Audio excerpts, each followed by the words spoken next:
हाय, मुझसे तो उड़ा ही नहीं जाएगा, नहीं उड़ सकती मैं। टीनू चिड़िया धीरे से जमीन पर आ गिरी। उसके साथ बुलबुल और मैना भी बैठ गईं।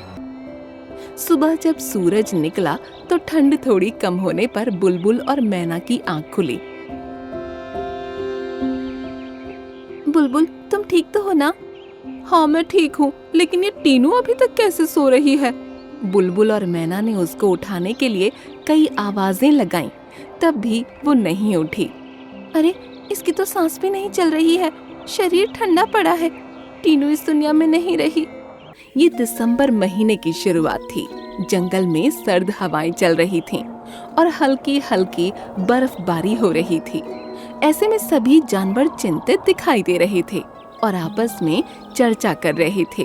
तुम सबको याद है कि पिछले साल सर्दी के मौसम में हमने कितने ही दोस्तों को खोया था। लगता है इस साल पिछले साल से भी ज्यादा सर्दी पड़ने वाली है। हाँ, मुझे भी यही लगता है, क्योंकि इस साल दिसंबर से ही बर्फ गिरने लगी है। तो सोचो जनवरी में क्या हाल होगा। शाम हो चली थी। सूरज ढलने के बाद अब सर्दी और ज्यादा बढ़ गई थी। सभी जानवर अपने अपने घरों को चल दिए। टीनू चिड़िया, मैना और बुलबुल ने जैसे ही उड़ना शुरू किया, तेज हवा के झोंके उनके शरीर को अकड़ाने लगे। हाय, मुझसे तो उड़ा ही नहीं जाएगा, नहीं उड़ सकती मैं। टीनू चिड़िया धीरे से जमीन पर आ गिरी। उसके साथ बुलबुल और मैना भी बैठ गईं। ठंड बहुत ज्यादा थी, इसलिए इन तीनों की आंखें कब बंद हो गईं, इनको पता ही नहीं चला। सुबह जब सूरज निकला तो ठंड थोड़ी कम होने पर बुलबुल और मैना की आंख खुली। बुलबुल, तुम ठीक तो हो ना? हाँ, मैं ठीक हूँ, लेकिन ये टीनू अभी तक कैसे सो रही है? बुलबुल और मैना ने उसको उठाने के लिए कई आवाजें लगाईं, तब भी वो नहीं उठी। अरे, इसकी तो सांस भी नहीं चल रही है, शरीर ठंडा पड़ा है। टीनू इस दुनिया में नहीं रही। ये कहकर मैना और बुलबुल दोनों आंसू बहाने लगे और धीरे धीरे उनके पास सभी जानवर जमा हो गए। दोपहर के समय अच्छी धूप निकली तो जानवरों की परेशानी थोड़ी कम हुई। सभी ने देखा कि एक सारस नदी के किनारे पड़ा हुआ कराह रहा है। अरे, ये सारस कहाँ से आ गया? इसको तो चोट लगी है। बेचारा नदी के ठंडे पानी की वजह से कांप भी रहा है। मैं इसके लिए आग का इंतजाम करता हूँ। इतने में तुम लोग इसे यहाँ से उठाकर धूप में बैठाओ। रामू हाथी ने सारस को अपनी सूंड का सहारा देकर खड़ा किया और वो नदी किनारे से दूर आ गए। मैंने आग जला ली है। रामू हाथी, इसको लेकर चलो। अब सभी जानवर उसके साथ बॉनफायर के सामने बैठ गए। इतने में डॉक्टर खरगोश भी वहाँ आ पहुँचा। मैं तुम्हारे पंख पर यह औषधि लगा देता हूँ, इससे तुम जल्द ही ठीक हो जाओगे। डॉक्टर खरगोश ने औषधि उसके पंख पर लगाई। सभी ने सारस का खास ध्यान रखा। फिर शाम होते होते फिर से खून जमा देने वाली सर्दी होने लगी। हे भगवान, कितनी सर्दी लग रही है। ऐसा लग रहा है जैसे कि मेरे हाथ और पैरों में बर्फ जम गई हो। तुम लोग मेरी वजह से सर्दी में मत रहो, अपने अपने घरों को जाकर आराम करो। नहीं दोस्त, हम तुमको ऐसे छोड़कर नहीं जा सकते। हम में से 2 लोग तुम्हारे पास ही रुकेंगे।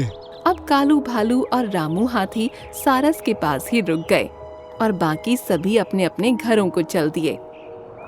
अगली सुबह फिर से मातम का माहौल बन गया। मिनकी गौरैया के 2 बच्चे सर्दी की वजह से मर चुके थे और वो उनकी लाश के पास बैठी रो रही थी। कितनी बदनसीब माँ हूँ मैं, अपने बच्चों को अपनी आंखों के सामने मरा हुआ देख रही हूँ। हे भगवान, या तो सर्दी कम कर दे या फिर हमें इतनी शक्ति दे कि हम सर्दी को बर्दाश्त कर सके। सारस उन सभी जानवरों का दुख देखकर बहुत चिंतित हुआ, लेकिन वो भला कर भी क्या सकता था। अब बर्फ बहुत ज्यादा गिरने लगी। सुबह से रात हो गई, लेकिन बर्फ का गिरना खत्म ना हुआ। दिन और रात लगातार बर्फ गिर रही थी और सर्दी बढ़ती जा रही थी। अब पक्षियों के साथ साथ जानवरों की भी जानें जा रही थीं। जंगल के 2 खरगोश और 1 हिरन भी ठंड के कारण मर चुके थे और सभी जानवर बहुत दुखी थे। तुम लोगों ने मेरी मदद की, मेरा इतना ध्यान रखा, लेकिन फिर भी मैं तुम लोगों की कोई मदद नहीं कर सकता। मुझे बहुत बुरा लग रहा है। ये सुनकर सभी जानवर उसकी तरफ हैरानी से देखने लगे और रामू हाथी बोला, अरे अरे सारस, नदी का मौसम एक कुदरती चीज है। हम और तुम भला इसमें क्या कर सकते हैं? तुम इस बात का अफसोस नहीं करो। मुझे पता है, लेकिन फिर भी मुझे बहुत बुरा लग रहा है। इस सर्दी से बचने के कोई ना कोई उपाय तो जरूर होगा। शाम होते होते फिर से बर्फबारी के साथ साथ ठंड और ज्यादा बढ़ गई थी और सभी जानवर और पक्षी चिंता में आ गए। न जाने आज कौन सा जानवर मारा जाएगा और कब तक इस सर्दी के कहर से जूझना पड़ेगा। तभी सभी जानवरों ने आसमान में एक परी को उड़ते देखा। अरे वो देखो, वो तो कोई परी लगती है। कैसे आसमान में उड़ रही है। क्या कहा तुमने? परी? सारस ने भी अब आसमान की तरफ देखा तो परी को देखकर वो खुशी से उछल पड़ा। अरे वो नीली परी, तुम ठीक हो? अरे प्यारे सारस। अब परी जमीन पर आ गई और सारस को देखकर बहुत खुश हुई। नीली परी, तुम ठीक हो? तुमको देखकर मुझे बहुत अच्छा लग रहा है। और मुझे भी तुमको सही सलामत देखकर बहुत खुशी हो रही है। वरना मैं तो समझ रही थी कि उस सारस ने मुझे तो बचा लिया, लेकिन शायद मेरी वजह से वो अपनी जान से हाथ धो बैठा। ये आप दोनों आपस में क्या बातें कर रहे हैं? कुछ समझ में नहीं आ रहा। मैं तुमको बताती हूँ प्यारे दोस्तों, मैं नीली परी हूँ। मेरे पीछे एक दानव पड़ा था, वो मुझे मारकर मेरी शक्तियाँ लेना चाहता था। एक शाम जब वो दानव मुझे मारने की कोशिश कर रहा था, तब ये सारस वहाँ आया और इसने अपनी पैनी चोंच से उस पर हमला कर दिया। वो दानव भी इसको मारने लगा और उसी हाथापाई में इसके पंखों में चोट आ गई, लेकिन इसकी चोंच के हमलों से वो दानव बुरी तरह जख्मी हो गया था। मैं भी जख्मी थी, इसलिए अभी तक यहाँ पहुँच नहीं पाई थी। आज सुबह ठीक हुई तो इसकी तलाश में निकल पड़ी। हम बहुत खुश नसीब हैं कि प्यारा सारस हमारे जंगल में रह रहा है, जो किसी को परेशानी में नहीं देख सकता और सबकी मदद करता है। हाँ, लेकिन मैं आप लोगों की कोई मदद नहीं कर पा रहा हूँ। इसका मुझे बेहद अफसोस है। अरे क्या हुआ सारस, किस परेशानी की बात कर रहे हो तुम? दरअसल ये जंगल पहाड़ी के ठीक नीचे है, इसलिए यहाँ पर ठंड बहुत ज्यादा पड़ रही है। रोजाना रात में कई जानवर और पक्षी मारे जा रहे हैं और मैं इन लोगों के लिए कुछ नहीं कर पा रहा हूँ। उसके मुंह से ये सुनकर नीली परी ने सभी जानवरों की तरफ देखा, जिनके चेहरों पर परेशानी नजर आ रही थी। तुमने मेरी जान बचाई है प्यारे सारस, अब बारी तुम्हारी मदद की है, तो मैं कैसे पीछे हट सकती हूँ? ये कहकर नीली परी ने अपनी छड़ी घुमाई और जमीन से एक खंभा अपने आप निकलने लगा। धीरे धीरे वो खंभा काफी ऊंचा हो गया और उसके चारों ओर 4 बड़े बड़े पंखे निकल आए। अरे इतने बड़े बड़े पंखे, इससे तो ठंड और बढ़ जाएगी। ऐसा नहीं है दोस्तों, ये कहते ही पंखे चलने लगे और उन पंखों से गर्म हवाएं निकलने लगीं। अरे वाह! धीरे धीरे गर्म हवाएं पूरे जंगल में फैलने लगीं और जंगल की सर्दी कम हो गई। अरे वाह, कितना गर्मा गर्म लग रहा है। इस गर्म हवा में तो बहुत सुकून मिल रहा है। सच में बहुत आनंद आ रहा है। अब तो हम सभी आराम से सो सकते हैं और पूरी सर्दियाँ किसी को कोई परेशानी नहीं होगी। चलो अब मैं चलती हूँ दोस्तों। प्यारे सारस, तुम्हारा एक बार फिर से दिल से शुक्रिया। तुम्हारा शुक्रिया नीली परी, तुमने बहुत बड़ी मुसीबत दूर की है। जो दूसरों की मदद करते हैं उनका बुरा कभी नहीं होता। ये कहते ही नीली परी गायब हो गई और सभी जानवर गर्म हवा का मजा लेने लगे। अब तो मजा आने वाला है।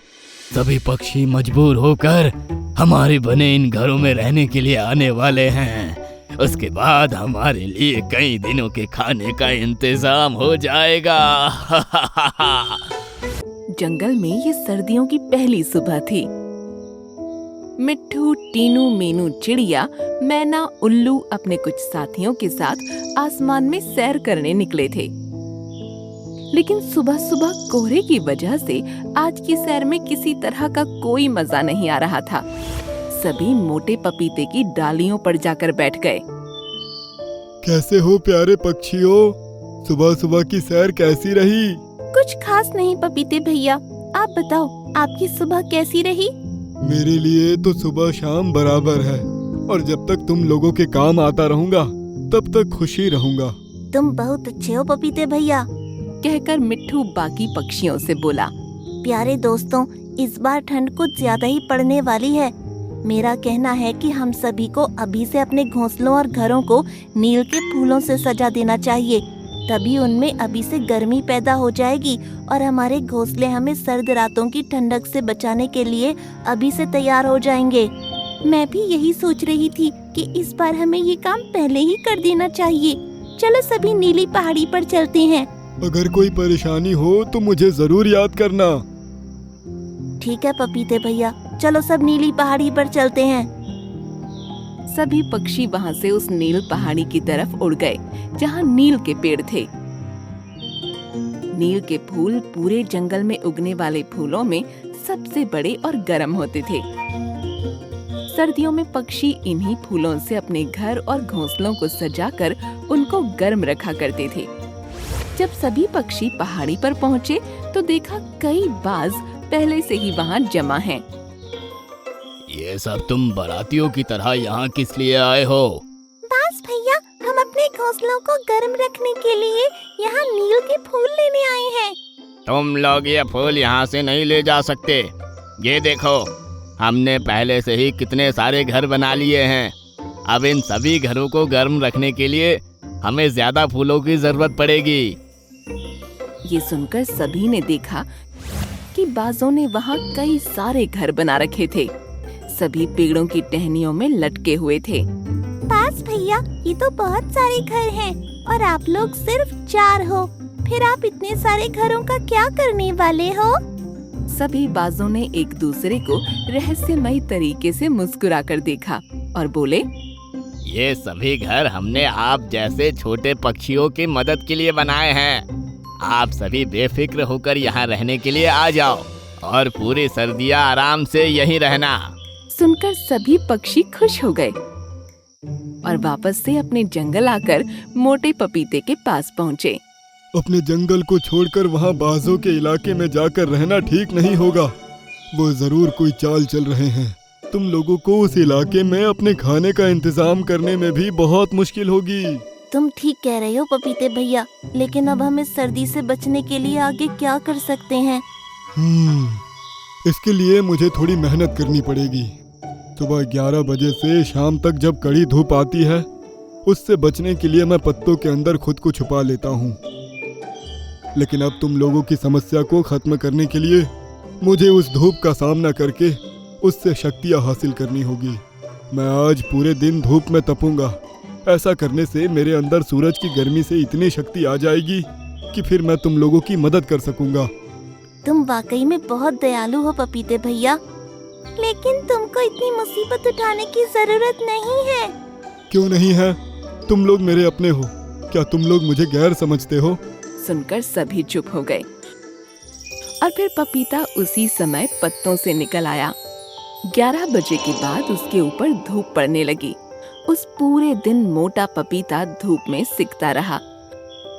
उसको काफी परेशानी हुई, लेकिन पक्षियों की मदद के लिए वो इस तपिश को बर्दाश्त करता रहा। अगले दिन सभी पक्षी उसके पास पहुँचे।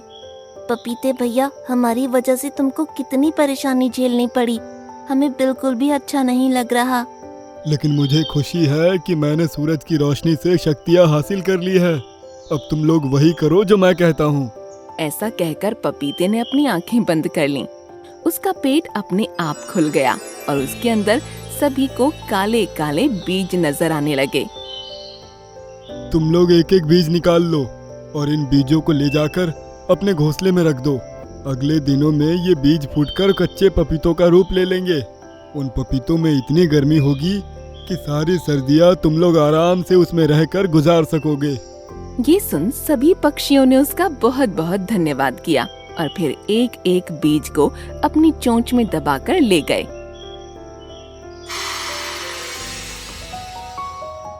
फिर उनको उन्होंने अपने अपने घोंसले में रख दिया। अगले 3 दिनों के अंदर बीज फूटकर बड़ा हो गया और एक कच्चा पपीता बन गया। पक्षियों ने उस पपीते को अपनी चोंच की मदद से छेदकर अंदर बाहर जाने के लिए एक दरवाजा सा बना लिया। अब उनके रहने के लिए एक अच्छा खासा आरामदायक गर्म रहने वाला घर तैयार हो गया। सभी बहुत खुश हुए और मिलकर मोटे पपीते के पास पहुँचे। प्यारे भैया, आपका बहुत बहुत शुक्रिया। आपने खुद परेशानी उठाकर हमारे लिए अच्छे घरों का इंतजाम किया। आपका बहुत बहुत धन्यवाद। सुनकर मोटा पपीता खुश हो गया। दूसरी तरफ चारों बाज मिलकर खूब जश्न मना रहे थे। अब तो मजा आने वाला है। सभी पक्षी मजबूर होकर हमारे बने इन घरों में रहने के लिए आने वाले हैं। उसके बाद हमारे लिए कई दिनों के खाने का इंतजाम हो जाएगा। तभी उनके पास चील पहुंची और बोली, तुम लोगों का प्लान फेल हो चुका है। मोटे पपीते ने उन सब की मदद कर दी है और वो सभी कच्चे पपीतों के बने घर में रह रहे हैं। नहीं, ये तेरा ही आइडिया था ना? नहीं, तेरा था। एकदम बकवास आइडिया था। अब उन चारों में जमकर बहस हुई और मारा पीटी शुरू हो गई। ये ले गुस्सा। ये ले मेरी लात। काफी देर तक बाज लड़ते रहे और चोट खाकर एक तरफ बैठ गए। दूसरी तरफ जंगल में सभी पक्षी कच्चे पपीतों के बने गर्म घरों में आराम से रहने लगे। आखिरकार एक बार फिर वो जंगल के पक्षियों के काम आ सका। उसको खुद पर गर्व महसूस हो रहा था और वो मुस्कुराते हुए दूर से उन सभी कच्चे पपीतों को देख रहा था, जिनके अंदर सभी पक्षी चैनो सुकून से रह रहे थे।